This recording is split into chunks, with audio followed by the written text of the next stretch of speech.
de Deus para compartilhar com os irmãos.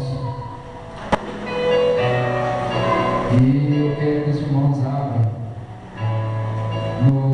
a Bíblia no livro da Revelação. Livro da Revelação.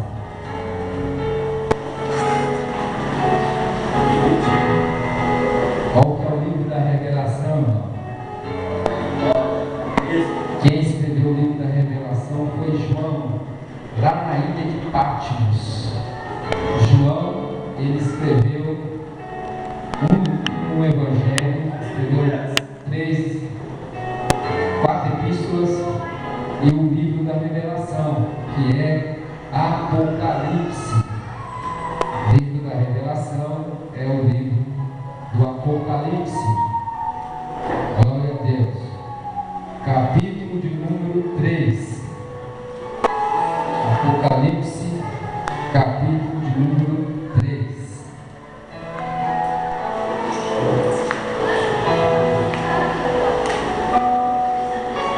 Amém? Capítulo 3, versículo 1.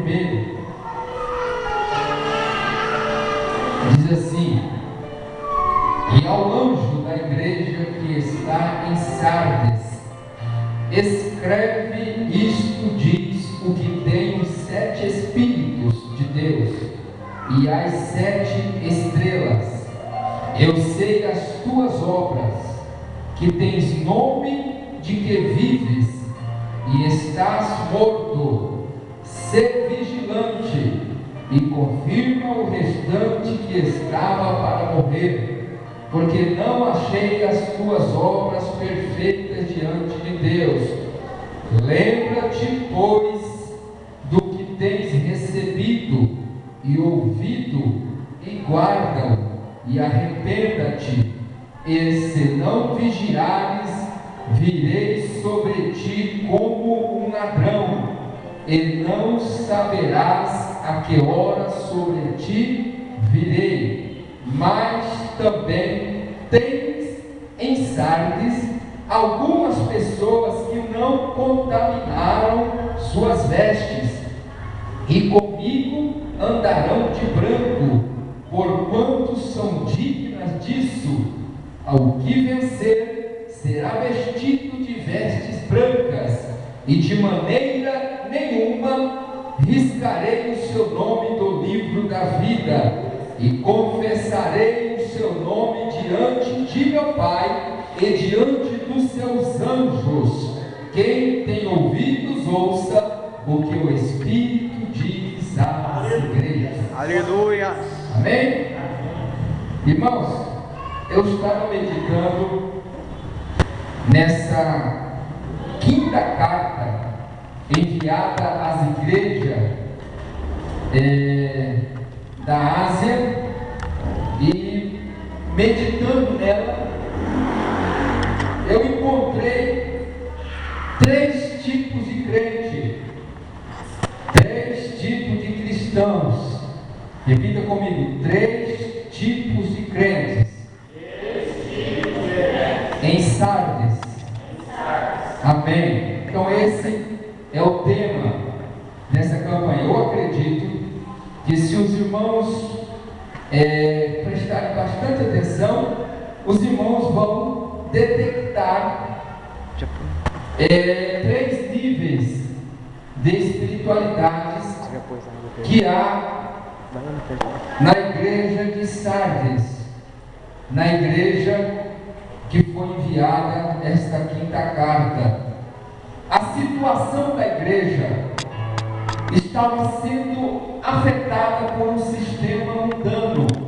A igreja estava sendo infectada por um vírus mundano que estava penetrando dentro dessa igreja.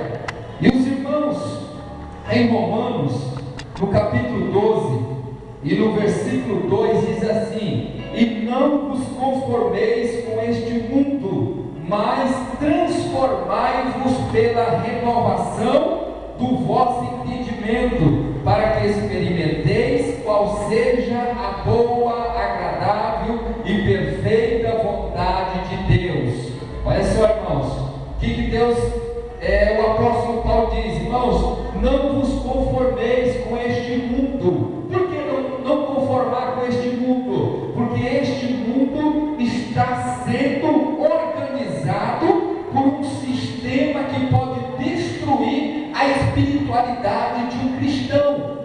O mundo, o sistema deste mundo, está tudo contribuindo para arrancar a espiritualidade dos cristãos. Hoje você vê nos noticiários, em uma rede, nas redes sociais, você vê a forma e a maneira como estão tratando a palavra de Deus, estão tratando as coisas de Deus como qualquer outra coisa. Então o sistema deste mundo está contribuindo para cegar a visão dos cristãos, para tirar o entendimento dos cristãos acerca das coisas de Deus. Então o que aconteceu com a igreja de Sardes? Deus envia uma carta, sabe por quê? Porque a igreja estava permitindo que o sistema mundano penetrasse dentro da igreja, dentro da vida dos cristãos. Irmão, quando você detectar que algo mundano está querendo te bloquear a tua espiritualidade, permita que o Espírito Santo faça uma limpeza na sua casa espiritual, para que a glória de Deus possa ser manifestada. Mas sabe outra coisa, irmãos? Toda vez em que algo queira contaminar a sua vida espiritual, Deus sempre tem uma mensagem para a sua vida. Deus sempre tem uma mensagem para te alertar. Deus não vai deixar você ir para o precipício. Deus jamais vai deixar você cair sem antes Ele tiver avisado. Amém? Amém? Amém? Glória a Deus. Então vamos ver o primeiro tipo de crente. Apocalipse capítulo 3, versículo 1, diz assim: e ao anjo da igreja que está em Sardes escreve: isto diz o que tem os 7 Espíritos de Deus e as 7 estrelas. Olha o versículo 1 ainda: eu sei as tuas obras, que tens nome de que vives e estás morto. Amém? Olha só o primeiro tipo de crente que estava na igreja de Sardes. Era quem? Estavam mortos. Tinha crentes mortos espirituais. Olha só, que tem nome de que vives e está morto. Ter nome de vivo e está morto, isto é uma mentira. Olha só, havia crentes nominais dentro da igreja. Eles diziam que estavam vivos, mas Deus, Ele consegue observar a espiritualidade de um crente. Você pode chorar, você pode pular, você pode até falar em línguas estranhas, mas Deus sabe se você está vivo ou não. Existia crente dessa forma dentro da igreja. Eles tinham o nome de que estavam vivos, até pregavam bonito, até cantavam bonito, eles até profetizavam, irmãos, em nome de Deus, eles até falavam em línguas estranhas. Todos pensavam que eles estavam vivos, mas por dentro estavam completamente mortos, sepulcros caiados. Tem muita gente vivendo como Sansão. Abra tua Bíblia em Juízes, no capítulo 16 e no versículo 20. Juízes, capítulo 16 e o versículo 20. Diz assim, Juízes capítulo 16, versículo 20: e disse ela: os filisteus vêm sobre ti, Sansão.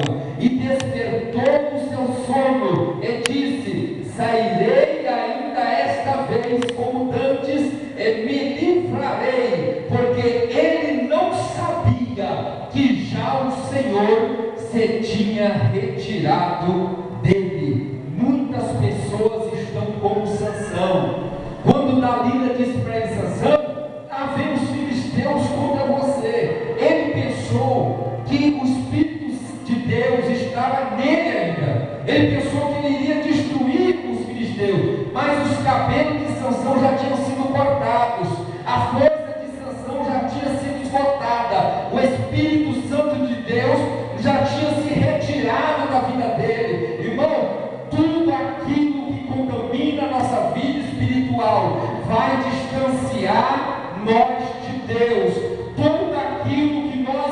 fazemos, falamos que desagrada a Deus, vai distanciar a nossa vida da presença de Deus.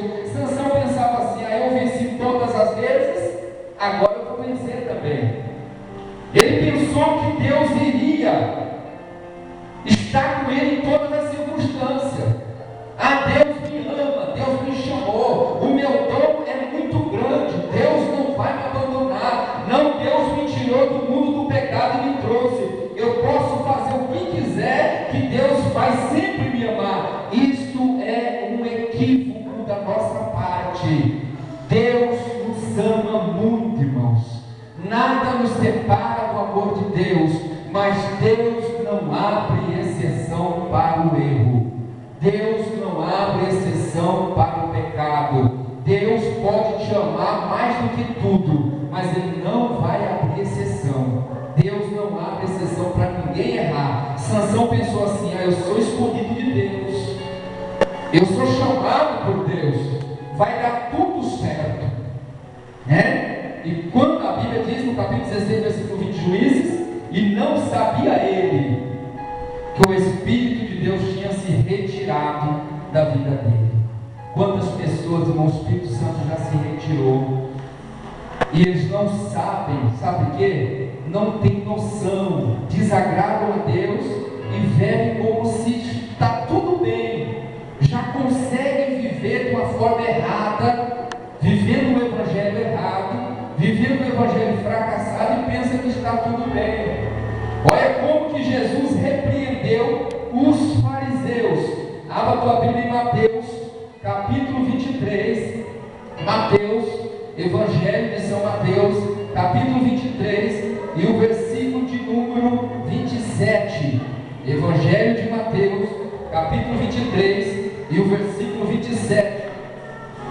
Olha só o que diz: ai de vós, escribas e fariseus, hipócritas, pois que sois semelhante aos sepulcros caiados, que por fora realmente parecem formosos, mas interiormente estão cheios de ossos, de mortos e de toda imundícia. Sabe o que Jesus estava dizendo aos fariseus e aos escribas?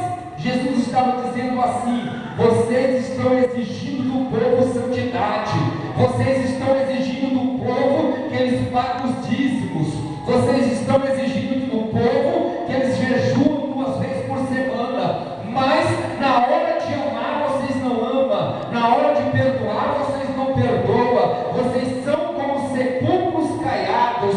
Jesus repreendeu os escribas e os fariseus porque eles estavam usando de engano, de mentira, eles estavam mortos espirituais e estavam dando o nome de que estava vivo. Jesus sabia como eles andavam. Irmãos, teu pai pode te conhecer muito bem, tua mãe pode te conhecer, trocou as tuas fraldas, viu você crescer, levou você a primeira vez na escola, conhece a tua vida, ela deu um nome para você, mas Deus sabe muito mais do que ela sobre a sua vida. Deus sabe algo muito mais importante sobre você que a sua mãe não sabe, o seu pai não sabe, a sua esposa não sabe, as pessoas que estão ao teu lado não sabem. Deus conhece o seu coração, Deus conhece o seu sentimento, Deus te conhecia antes que você fosse formado. Não adianta querer enganar a Deus. Deus não se engana. Amém? Abra a tua Bíblia em Efésios, capítulo de número 2. Efésios, capítulo de número 2, e o versículo de número 1.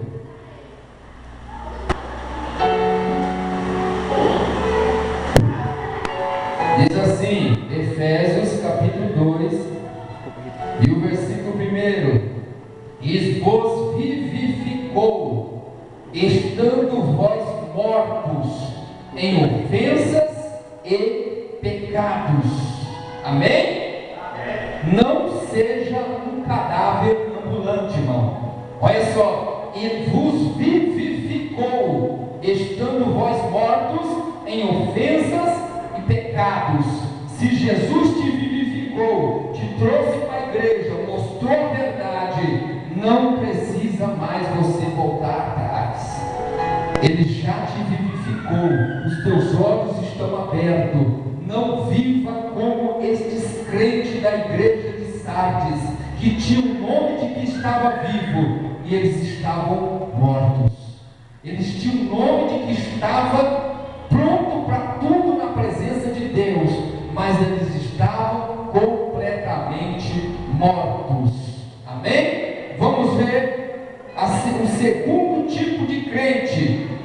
Apocalipse capítulo 3 e o versículo de número 2, que diz assim: sê vigilante e confirma o restante que estava para morrer. Repita comigo: estava para morrer, porque não achei as tuas obras perfeitas diante de Deus. Olha o segundo tipo de crente: os que estavam para morrer. Aleluia! Eles não tinham morrido ainda, mas estavam já nas últimas. Olha só, irmãos, primeiro tinha um grupo que tinha o nome de que estava vivo, mas eles já estavam mortos. Para Deus já estavam mortos espirituais.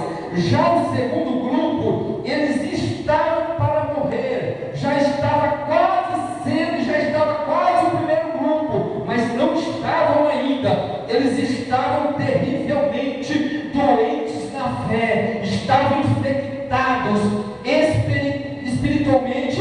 Ninguém morre de repente, do dia para a noite. A morte espiritual, irmãos, ela é gradativa, ela não é de repente. Ninguém morre espiritualmente do dia para a noite, não. A morte espiritual, ela vai gradativamente. Hoje o camarada faz um pecadinho, depois amanhã ele comete um errinho, depois ele vai se acostumando àquele erro, ele vai morrendo aos poucos.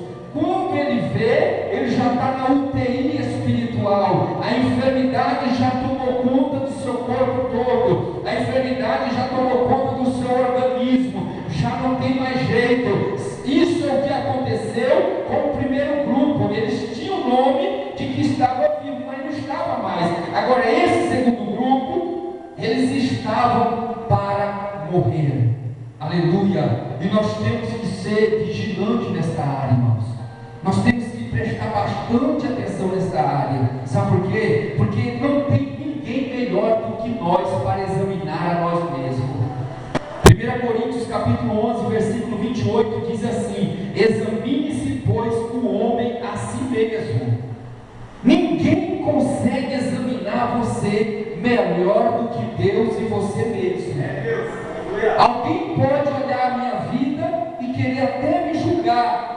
Alguém pode olhar a tua vida e falar até os teus defeitos, os teus erros, mas ninguém pode te examinar como você mesmo. Não tem como você mentir para você mesmo. Então, quando você estiver quase morrendo espiritual, você tem que observar e dizer assim: Senhor, livra-me deste erro, tira-me desse charco de lodo, desse pecado, tira-me dessa imundícia, não permita que eu morra desse jeito.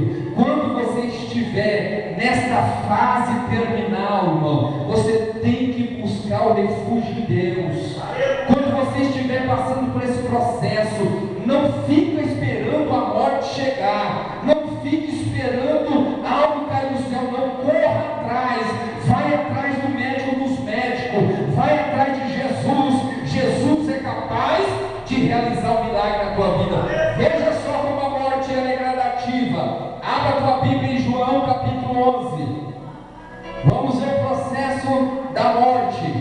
Capítulo 11 de João, Evangelho de João. Olha só, capítulo de número 11, versículo 2. Diz assim: Maria era aquela que tinha ungido o Senhor com unguento. Ele tinha enxugado os pés com os seus cabelos, cujo irmão Lázaro estava enfermo. Lázaro estava? Aleluia, olha só. capítulo 11, versículo 14.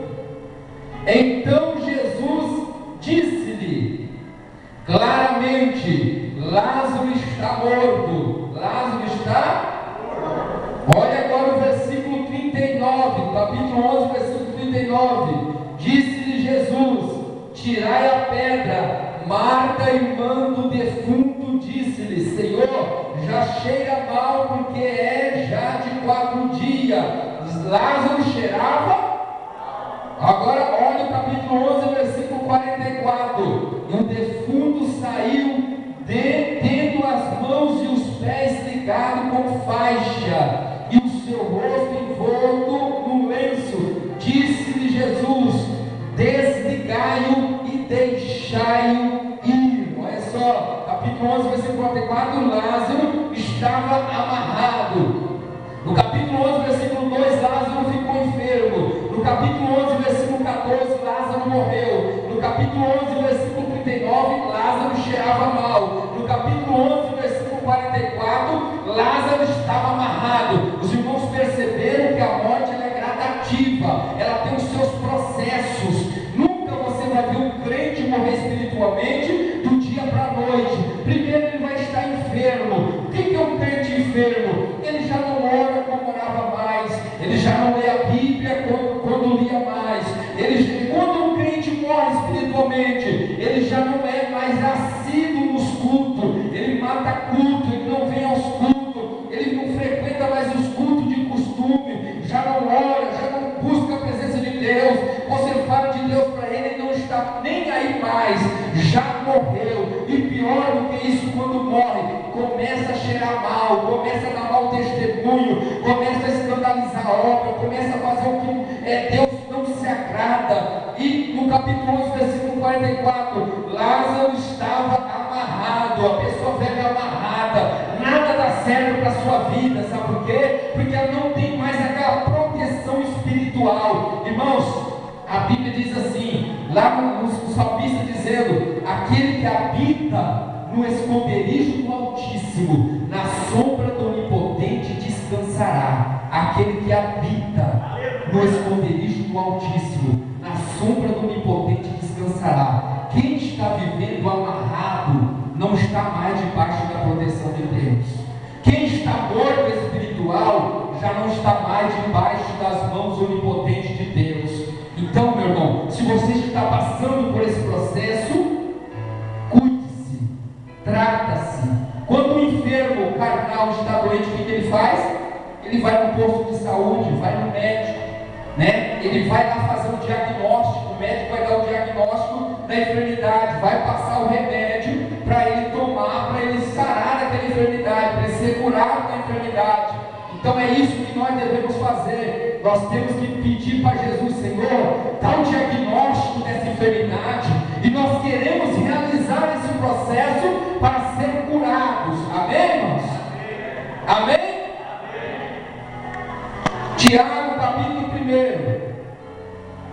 1. Tiago, capítulo 1, versículo 14.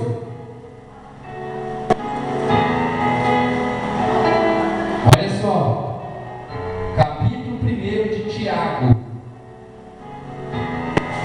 e o versículo 14 e o versículo 15. Capítulo 14 e o versículo 15 diz assim: mas cada um é tentado quando atraído e engodado pela sua própria concupiscência. Depois, havendo a concupiscência concebido, dá à luz o pecado, e o pecado, sendo consumado, gera a morte. Olha só, irmãos, o processo da morte espiritual. Mas cada um é tentado quando atraído e engodado pela sua própria concupiscência. Quando eu dou trégua, quando eu alimento aquilo que é pecado, o pecado vai ser atraído. Eu estou sendo atraído, e quando atraído, engodado. pecado? Pela nossa própria concupiscência. Se eu vejo que algo que está me atraindo é pecado, o que eu devo fazer? Fugir da aparência do mal. Mas quando eu sou atraído por algo que é errado, eu alimento aquilo que é errado, o que vai acontecer? Vai acontecer um processo gradativo do pecado. A minha concupiscência vai gerar algo, vai alimentar algo. Depois, havendo eu concebido, eu dou a luz ao pecado. E quando o pecado é consumado, gera a morte. Olha como é gradativo o processo do pecado. Isso não tem problema, isso não vai me fazer mal, né? Isso aqui, Deus nem está olhando para isso.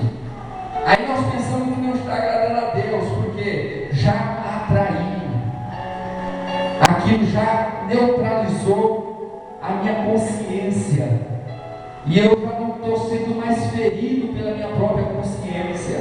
Eu cometo erro, já não está fazendo mal, já acostumou, e isso gera a morte.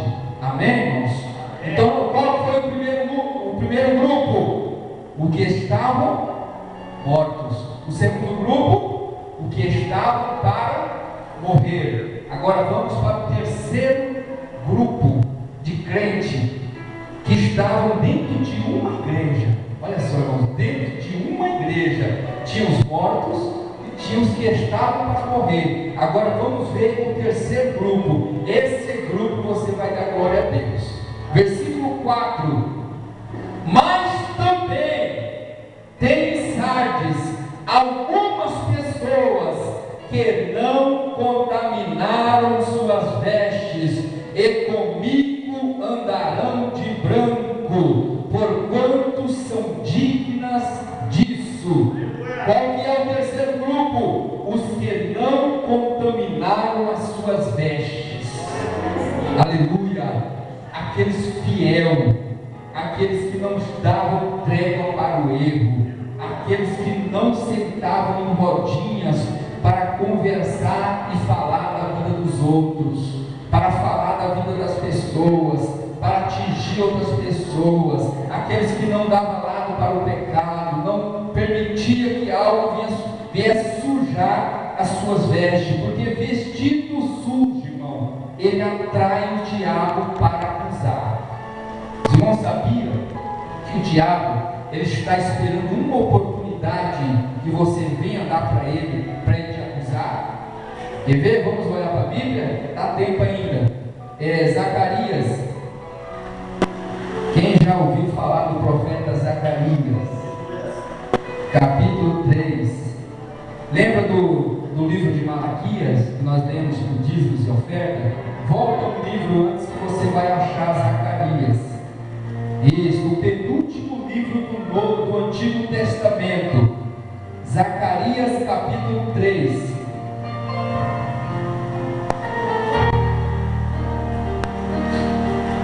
Diz assim, capítulo 3 de Zacarias: e me mostrou o sumo sacerdote Josué, o qual estava diante do anjo do Senhor, e Satanás estava à sua mão direita para se opor. Mas o Senhor disse a Satanás: o Senhor te repreende, ó Satanás. Sim, Senhor que escolheu Jerusalém, te repreende. Não é este um tição tirado do fogo? Ora, Josué, vestido de veste suja, estava diante do anjo. Então, falando, ordenou os que estavam diante dele, dizendo: tirai-lhes as vestes sujas. E a ele lhe disse: eis que tenho feito com que passe de ti a tua iniquidade, e te vestirei de vestes novas. Amém? Os irmãos perceberam como o diabo, a roupa suja fala da nossa vida espiritual. A roupa suja fala da sua vida na presença de Deus. Zacarias, a Bíblia relata que ele estava de vestidos sujos. E o que Satanás fez? Satanás se opôs. Falou: não, com certeza Satanás chegou diante de Deus e disse assim: ele não é digno de falar a respeito do Senhor, ele não é digno de pregar, ele não é digno de cantar, ela não pode pregar, ela não pode cantar. Então o que aconteceu? Deus repreendeu Satanás por causa de um escolhido. Deus disse assim: ele é para mim um tição tirado do fogo, e mandou trocar as vestes sujas e colocar vestes novas. Eu não sei a tua situação, meu irmão, nessa noite, mas seja qual for, se houver um arrependimento, Deus vai te dar vestes novas nesta noite. Deus vai te dar vestidos novos nesta noite. Jesus se alegrou em ver que todos estavam sujos. Será que todos estamos com as vestes brancas? Né? Jesus, quando olha para o crente, para o cristão, e ele está com suas vestes sujas, mas ele permite que o Senhor faça um tratamento espiritual e permite que a palavra que produz efeito entra no seu coração, aí ele coloca vestes limpas, alvas, e ele permite que você ande com ele. Olha só. Mas também dá em Sardes algumas pessoas que não contaminaram as suas vestes e comigo andaram de branco, porquanto são dignas disso. Irmão, seja digno de usar vestes limpas, seja digno de andar com a cabeça levantada, porque Deus irá te abençoar. Vamos ver Eclesiastes. Será que nós todos estamos com as vestes brancas?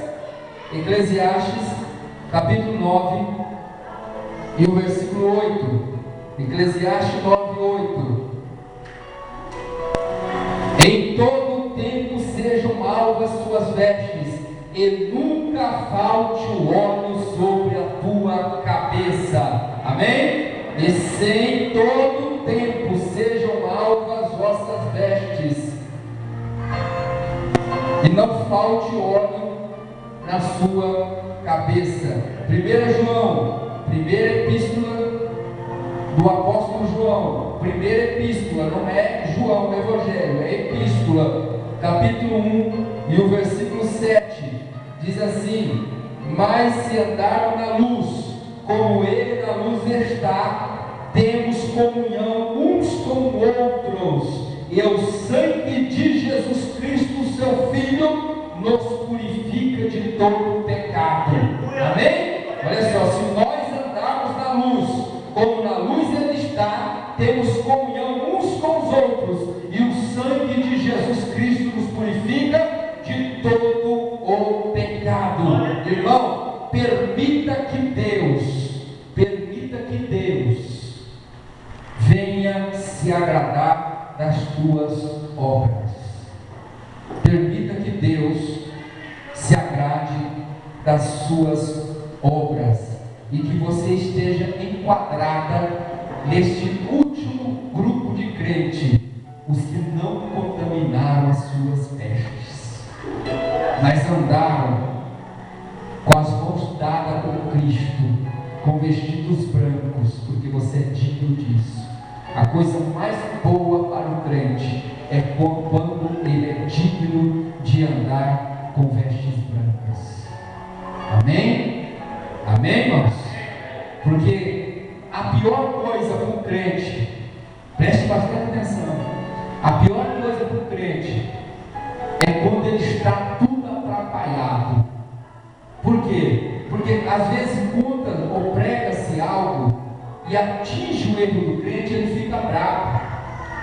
Quando qualquer comentário sobre o erro que está fazendo, ele já se sente ofendido, ele já se sente atingido, né? Porque está com a ferida aberta.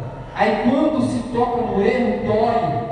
Quando se toca no erro, machuca. Quando se toca no erro, às vezes o comentário nem é com a pessoa, às vezes o comentário nem é para atingir a pessoa, mas a pessoa se sente ofendido porque o erro ou aquilo que foi cometido toca no erro que cometeu. Mas aqueles que estão com vestes brancas e não contaminar as suas vestes, pode falar o que quiser, o olho dele está olhando para o alvo, o olho, a consciência dele está limpa, porque ele é digno de andar com as vestes Amém? Amém, irmãos? Que Deus abençoe os irmãos, em nome de Jesus.